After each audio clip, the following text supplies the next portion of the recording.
वहीं सुबह उठकर आखिरत की भी फिक्र करो। जहां रात को सोते वक्त तुम दुनिया की फिक्र करते हो, वहीं रात को सोते वक्त आखिरत की भी फिक्र करो। मुझे एक खातून की बात बड़ी प्यारी लगी। वो कहती हैं कि हजरत में रात को जब भी सोती हूँ ना तो खूब तौबा इस्तिगफार करके सोती हूँ, खूब अल्लाह से माफी मांग के सोती हूँ। मैंने कहा ऐसा क्यों? तो उन्होंने कहा पता नहीं सुबह उठ सकूं कि न उठ सकूं। रात को माफी मांग लेती हूँ, अगर मौत भी आ गई तो मौत से पहले माफी को अल्लाह अज़्ज़ व जल्ल कबूल फरमा ले, इस नीयत से मैं रात को माफी मांग के। आज का मुसलमान क्या करके सोता है? पिक्चर देखते देखते सो गया, गाने सुनते बल्कि मुझे तो कुछ लोग कहते नींद नहीं आती तो हम ईयरफोन लगा करके जो है वो सुनते रहते तो आंख लग जाती है। गाने सुन सुन के सो रहे हैं। जरा सोचो, सुबह उठो तो दुनिया की फिक्र जहां करते हो वहीं आखिरत की भी फिक्र करो। और रात को जब सो तो सिर्फ ये नहीं कि दुनिया की फिक्र करके सो, आखिरत की फिक्र करके सो। और ये बात मेरी जहन में बिल्कुल महफूज कर लेना, जो आखिरत को संवारने में लगा रहता है अल्लाह उसकी दुनिया संवार। जो आखिरत के संवारने की फिक्र रखता है अल्लाह उसकी दुनिया संवार देता है। और जो सिर्फ दुनिया संवारने की फिक्र करता है अल्लाह उसकी दुनिया भी खराब करता है और आखिरत। अब यहाँ दुनिया के हालात आपकी निगाहों के सामने हैं, कोई चीज ऐसी नहीं जो छुपी हुई हो। हर आदमी सोच रहा है कि अब तीसरी आलमी जंग होगी, अब नकारा बजेगा, अब एटम बम फूटेंगे, अब ये होगा, न्यूक्लियर वेपन इस्तेमाल होंगे। जो कुछ भी आप देख रहे हैं और सुन रहे हैं उसमें आप महसूस कर सकते हैं। बस एक जुमला अर्ज करके मैं अपनी गुफ्तगू खत्म करता हूं, इसलिए कि वक्त की कैद भी है और मैं नहीं चाहता कि जरूरत से ज्यादा आप पर बोझ डालूं और कोई ऐसा वक्त इतना वक्त में ले लूं जिसकी वजह से कानून शिकनी का मामला हो। गौर से सुनिएगा, पल्ले बांध करके ये बात जाइएगा। कोई कह सकता है कि वो कितना जिएगा आपको मालूम? कोई कॉन्फिडेंस से कह सकता है? जवाब दीजिए आप। नहीं। मैं इसको एक बहुत प्यारे एग्जाम्पल के जरिए समझाऊंगा तो बात समझ में आएगी। एक इंसान के दुनिया में आने की खबर 9 महीने पहले हो जाती है। एक इंसान के दुनिया में आने की खबर 9 महीने पहले हो जाती है।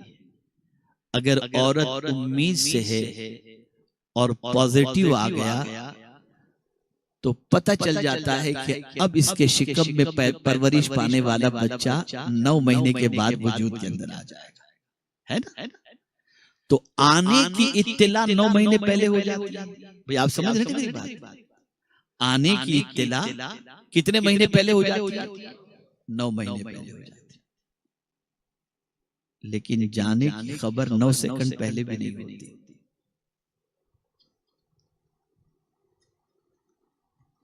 आने की खबर 9 महीने पहले हो जाती है और जाने की खबर 9 सेकंड पहले भी नहीं होती। वजह यह है कि बंदे तू ये न सोचना कि तू इतना जिएगा, हर सेकंड को तू समझ के कभी भी मौत आ सकती है। अपनी आखिरत की तैयारी के अंदर मसरूफ रहो। मेरे प्यारे आका सल्लल्लाहु तआला अलैहि वसल्लम के प्यारे दीवानों, आज दुनिया का पूरा माहौल हमें ये बता रहा है और मेरी बात सुन लीजिएगा, दिमाग में महफूज कर लीजिएगा।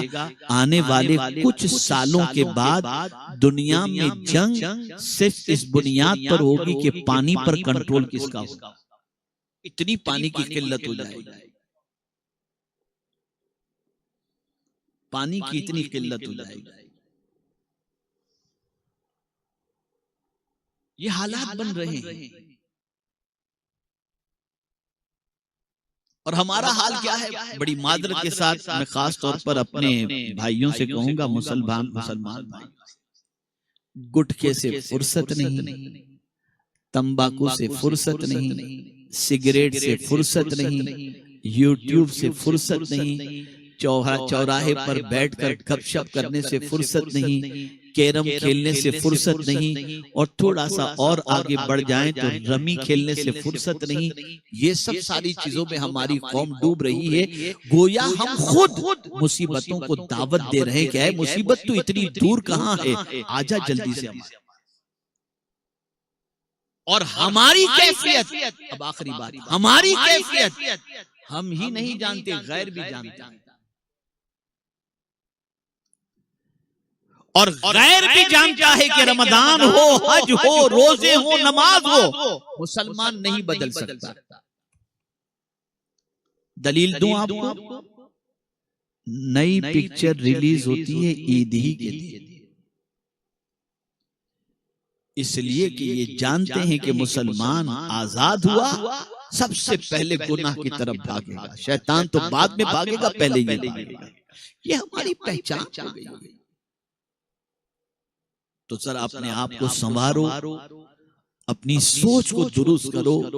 ये दुनिया के बहुत ज्यादा झमेलों के अंदर बढ़ने की बजाय आखिरत की भी फिक्र करो।